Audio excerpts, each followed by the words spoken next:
Hi, I'm Clare Rowlands of Daisy May Designs, and today I'm going to show you how to colour this cupcake icing stamp using Copics. So come on, let's get started. Okay, so let's get started. First of all, I've stamped the image onto some ultra smooth white cardstock, which is 300 GSM, and I've used a black Memento ink pad. You can get your Memento ink pads in lots of different colours, but I either use rich cocoa or black, or sometimes London fog. So I've stamped it, as I said, onto the smooth paper, and I'm going to start to begin to colour using my Copics. When I'm colouring, I tend to teach colouring from light to dark because you can always add to, but you can't take away. Today when I'm colouring on the video, I'll probably flip between light to dark and dark to light, so please forgive me, but that's how I colour at home. So if I flip from one to the other, please excuse me. So I'm going to start off by colouring the mice's faces in first, and I've got my colours here at the ready to go. And all I'm going to do first is add some ROO to both the little cheeks on the mice, and then just add a little R30, and then I'm going to start by colouring in the face. It is important as you colour in to turn your paper around to get it into, instead of moving your hand every which way, you're best when you're colouring to move your paper around. Okay, so I'm going in with my lightest colour on the little mouse's nose first, and then I'm going to start from the opposite direction with E31, and I'm just laying the colour down in little flicks to start off with. So there's some E31. I'm going to come in now with some E33, but not travelling out as far this time when I'm putting the dark colour on. And finally with my darkest colour, which is E35. Okay. At this stage, I'd just like to say I don't particularly worry what direction the light's coming from, because I think if you're new, especially if you're new to colouring, you'll have a hard enough time getting the pens to work in the way that you want them to work in. So I always say, as long as you've got light and dark, or light and shadow, you're going to add texture and dimension to your colouring. Okay, so all the time now I'm just going back in with those 3 markers, and each time I'm drawing them closer to the eye, just using little flicks. Some people might use a circular motion. I do suggest though, if you have a tendency to be heavy-handed and you find that your colour is bleeding over your stamped edge, is to try this flicking method, and just using the tip of your pen to flick the colour, and each time you're blending out the colour. Just going in with my E30 now to draw the colour down to the eye,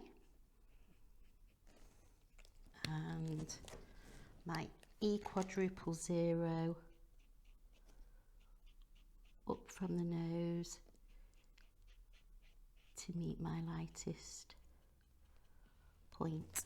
Okay, I'm just going to leave that for a minute, even though it's touch dry. As it dries properly, it will alter, but I am going to go back into that and add some more colour, but this time I'm just going to colour the other little face on the other little mouse using the same procedure. I have started with the lightest colour, which is E30, and I'm just working down. Okay, in with the E31,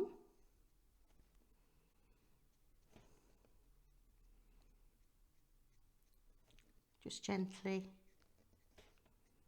flicking the colour.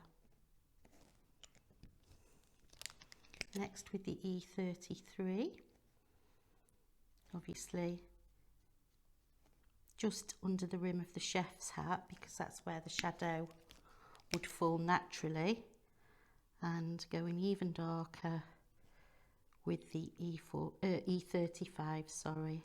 Back in with the E31.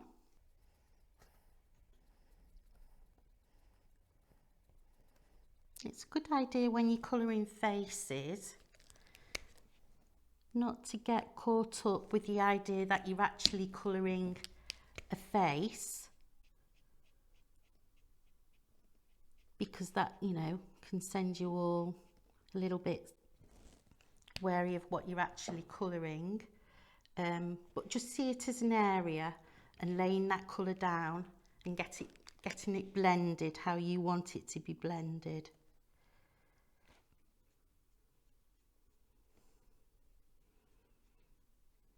Okay, so I've just add a little bit more dark there and a little bit of shadow here under the rim of the nose piece on the glasses.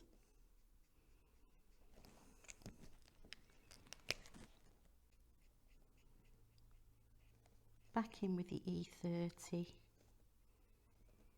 just to blend those colours together. Okay, so we can set those to one side for the minute. I'm just going to define that cheek colour a little bit more.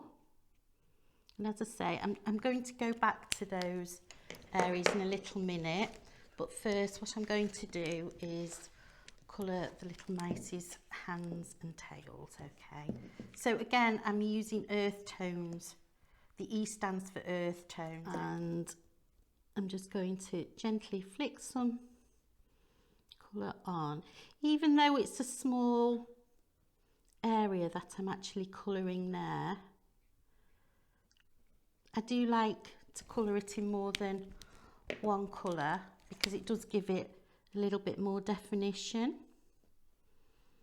And as you can see, the darkest edge of the two arms is where she's got hold of the icing bag, so naturally that's where the shade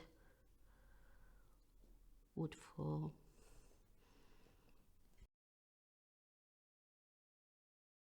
And then back in with the first colour just to blend it all together, which is the E00. And I'm going to do the same for the tail. So E00.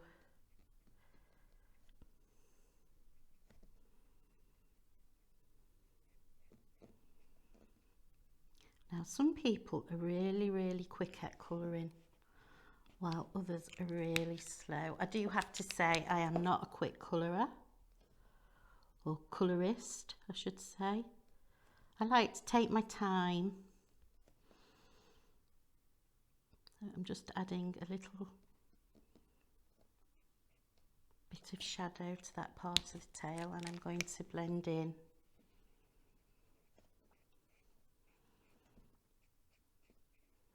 with my lightest. Oh, just noticed I forgot that poor mouse's ear. I'll have to go back to that in a minute. Okay, so coming to the feet, I'm going to start with my lightest colour. So I'm working in from the bottom and down from the top on both feet. Okay, with my lightest colour. Coming down, but not as far this time as I went with my lightest colour, with the EO2. And finally with the E11,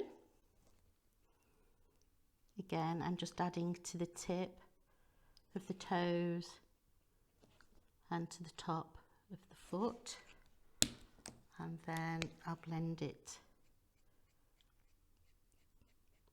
out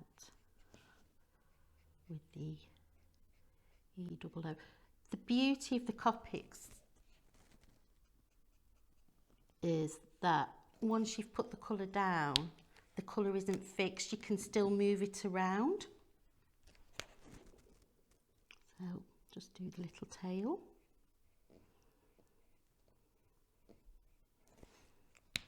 As we did the tail before.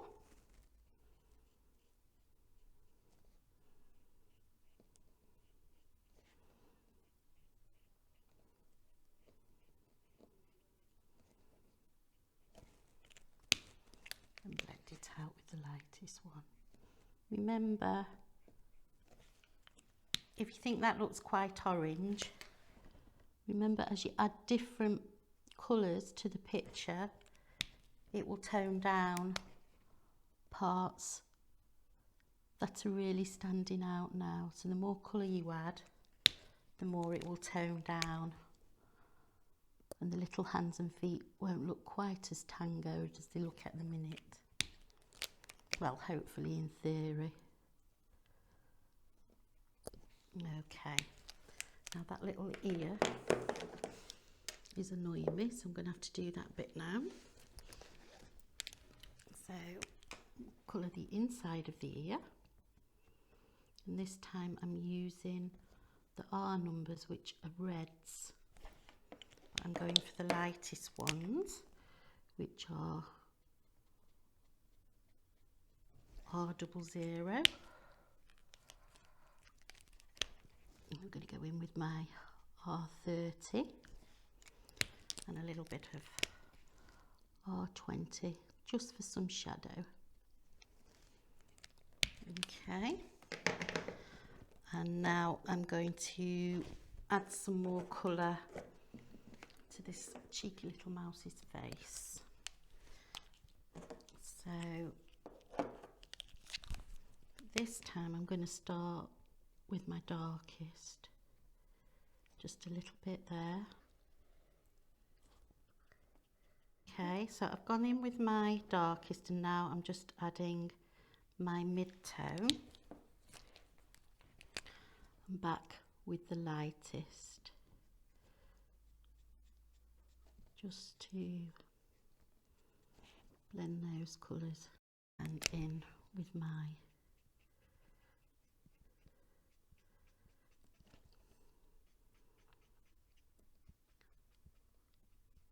as I said before, it is trial and error which paper you like to use. You will have to play around with different kinds, and also, as I said, you will have to play around with whether you use a circular motion or a flick or a combination of both. It's entirely up to you. You'll probably find as you progress with your colouring, your whole style will eventually change. We'll just colour in the little nose now.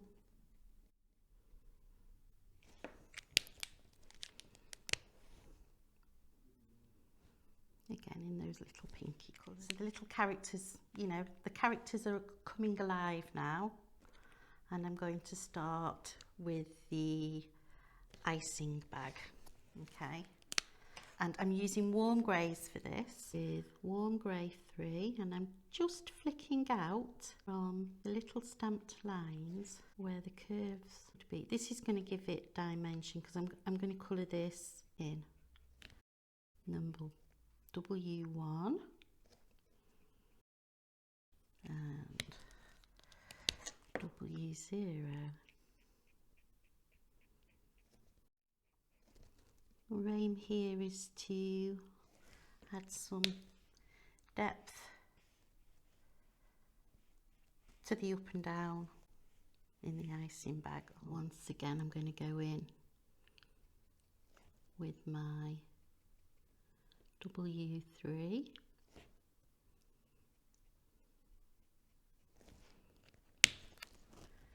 That number one's running out.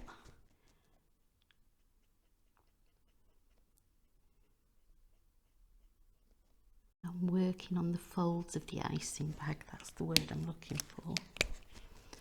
And in with the lightest, which is W00.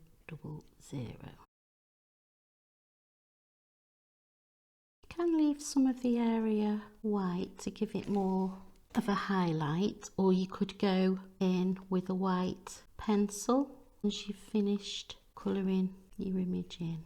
You just have to keep working into it till you get it to the stage where you think it looks how you want it to look. Add dark shadow to this area here and here. I'm going to blend it out with my lightest colour. So if you were using light to dark and you were using 3 different shades of one colour, you would go light, medium, dark, and then you'd go back in with your light tone and do the process again, building the dimension up each time. You would know when your paper, well, you don't really want to get to this stage, but you would know whether you'd added too much ink, because the paper wouldn't be able to absorb it and it'd leave a sticky mark on the paper, and that's happened to me lots of times. But you can always go in with your colourless blender and take some of the colour out, leave it to dry, and then go back over it. Or I just normally start again. At the end of the day, it's only a piece of paper, and it's for enjoyment.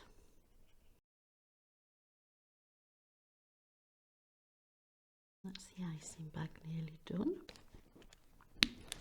It's going to go a little bit darker on these lines here, these creases. Just going to flip now to cool grey, because I just want to give this label that says icing on the bag just some shadow where the little mouse's face is, and I'm just putting that in with some cool greys. Cool grey 00 and cool grey number 1. Just add a little bit more there.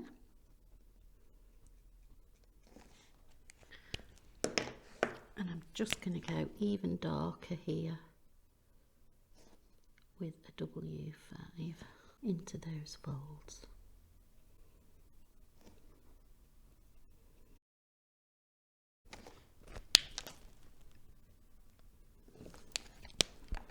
Just blend them out just a little bit. So there.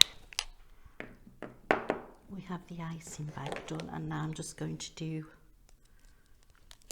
the nozzle with some cool greys. Not too heavy, just to give it some colour.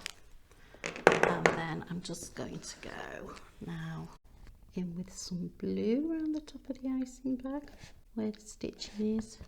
And again in the creases, I'm going to go darker. And I've used a B95 and a B93. And I'm going to blend it with B91, and I'm just going to do the same here on the icing nozzle to give it a bit of definition. Now you're probably all waiting for me to colour the strawberry, and that will be the last part of the image that I colour, because apart from red being one of the hardest colours people struggle with, it is also the colour most likely to bleed, so I stay away from colouring. Although your eye is drawn to red automatically, don't be tempted to colour that part first. Leave it till the end if you can, because as I said, it's the colour most likely to bleed, and then you could, you know, ruin your drawing, and we don't want to do your colouring, and we don't want to do that. Okay, so we're going to give these mice some clothes now, I think. So we're going to go in with the chef's hat first. Okay, I'm just going to colour them in a creamy colour, and I'm going to use again E, which stands for earth tone, and I'm going to colour them E50, E51 and E53.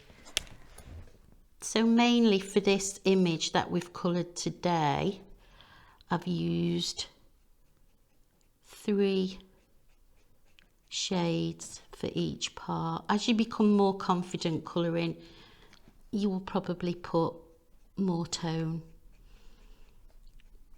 more shades I mean, into it. So you know, you could go as many as 4, 5 or even 6 if it was a large area.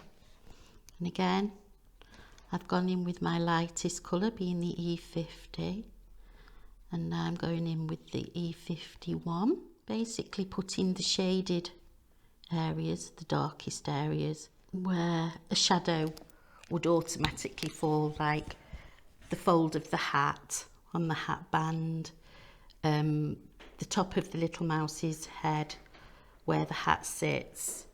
If you look at it that way, I think you will find it easier to get to grips with where to put the shade and the darkest. Now I'm going to go in with my E53, which is the darkest tone I'm using. And again, just in the creases and the folds of the hat, some of that in. Blend it out with the E51.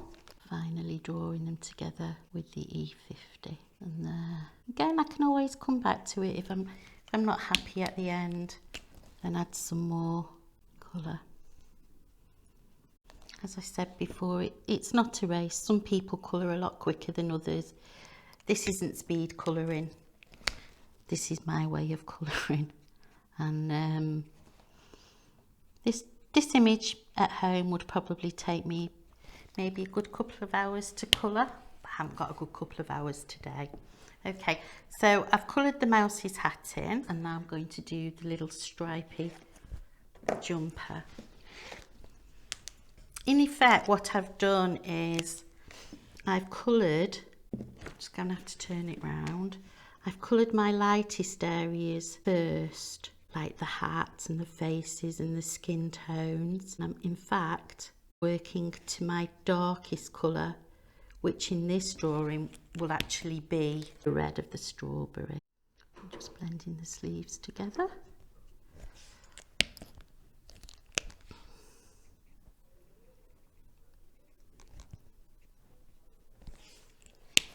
Just go in with a bit of cool grey just to represent a bit of shadow on the white stripe.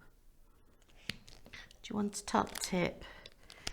When you're opening your pens, when you're looking for the end, the brush end, not the chisel end, the brush end always has a grey band around the pen, so you'll never open it at the wrong end, supposedly. I do.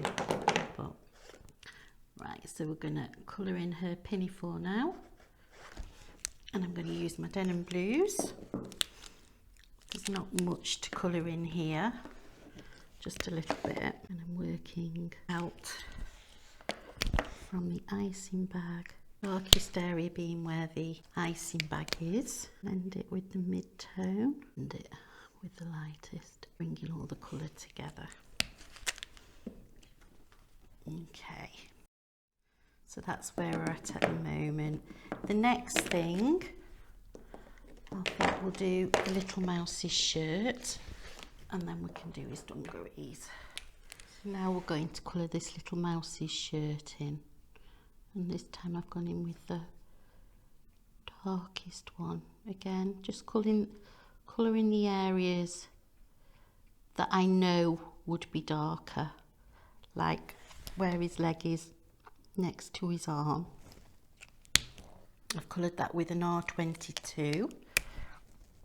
In with my mid-tone,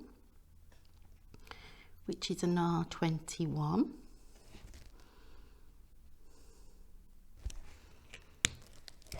And in with my lightest tone, which is R20. Just turn it round. Remember to keep turning your image round to colour it in. As I said before, you'll find it easier to colour it in, turning it, and not by trying to move your hand to colour it. R21, R20. I'm just going to go a little bit darker there because there's a crease in the shirt.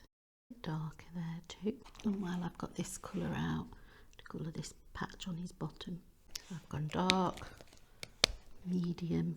Again, we can just leave that to see how it looks and then add some more colour at the end if needs be. But it's coming together nicely now. And then these little grass poppers, just a touch of yellow. Oh, I thought I'd be all organised. My pens are all over the desk now. So this is the denim combination we're going to use. Some of you will be familiar with it. Some of you that are new to Copics might not be. But this is the combination I like to use for denims. And it's B91, B93, B95 and B97. So I'm going to start with my darkest and I'm just flicking up the colour from the little mouse's turn-ups, both legs, and down from the top. Okay, in with the 95, just gently dragging that colour a little bit further out. Turn it round again so I can do this part.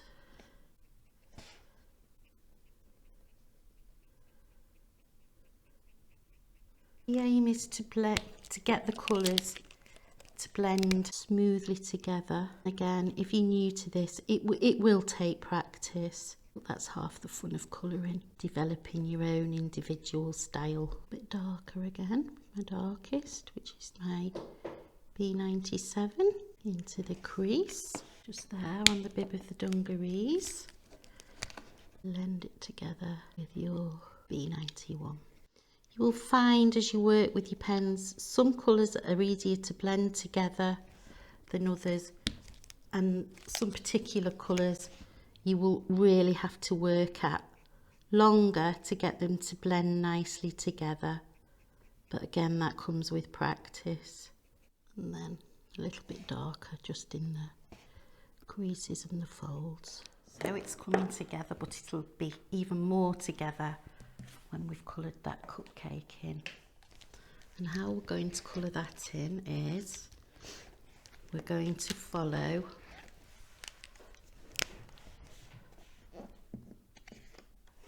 I'm going to start with it this way, and I'm using my R numbered pens, R quadruple 0, R00, R01, R30, R20 and R21. Now some of these colours just give a hint of colour, okay, so they're going to be the lightest areas on the cupcake. So I'm just working from the stamped line down towards the edge, not travelling as far with that as I did with my lightest. In with my R30. This is even darker, so I'm not going as far out. I'm just putting a little touch in. And now for the R20, again, just following the curve of the cake, topping, not going as far out. And then take my lightest one, blend those colours together.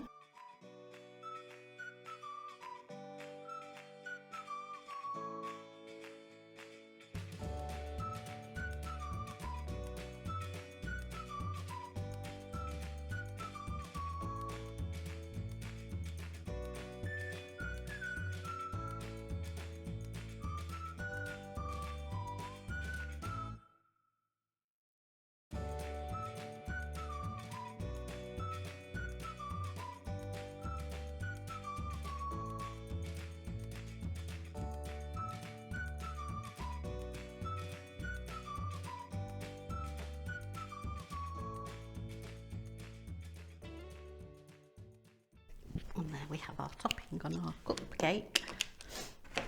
And don't forget to colour these little splashes of icing in too. And the next thing to do would be to colour the cupcake case. I'm going to go really quite pale on this. The darkest shadow area would be under the topping. In with my mid-tone and then in with my lightest tone. All the time I'm working towards that white area, making it smaller and smaller. And next we're going to colour the strawberry. So we're going to start with the leaves first. I'm using my YG colours, which stand for yellow green, and I'm using YG 95, YG 93 and YG 91. And I'm just going to put a little bit of the dark in. Again, just flicking the colour on. A little bit of the mid-tone.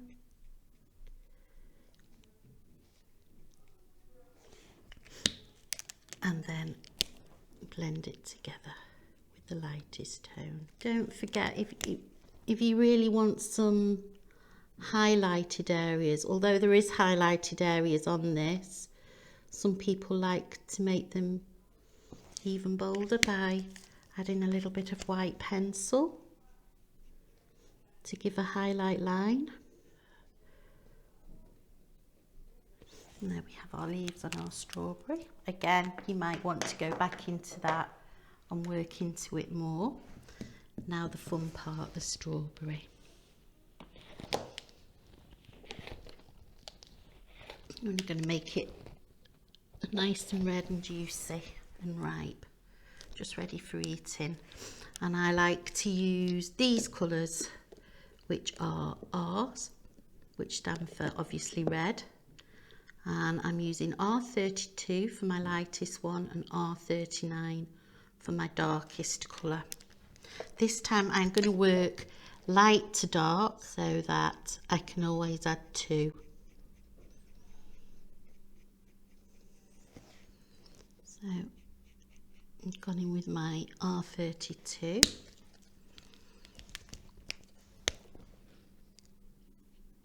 Followed by my R35.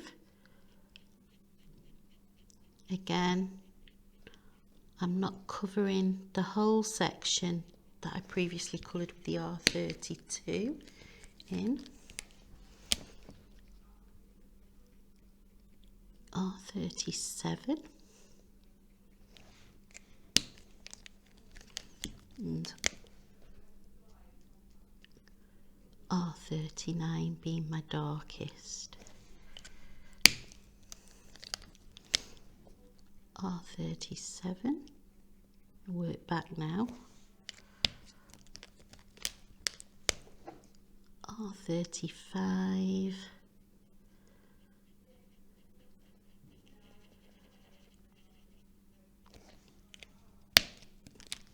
to my R32. I'm going to go all over to blend them all together like so. I think it still looks a little bit pink, so I'm going to go in with my 35,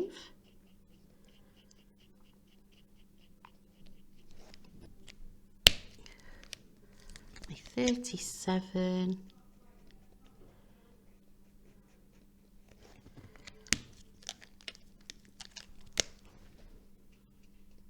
$39. Probably have to do this a few times to get the strawberry to look how you want it to look. And there we have a nice red juicy strawberry ready for eating. And I'm just going to add a little bit of colour on these hearts like so. Okay, so we've got our image and the mouse is working, piping the cupcake on a work surface.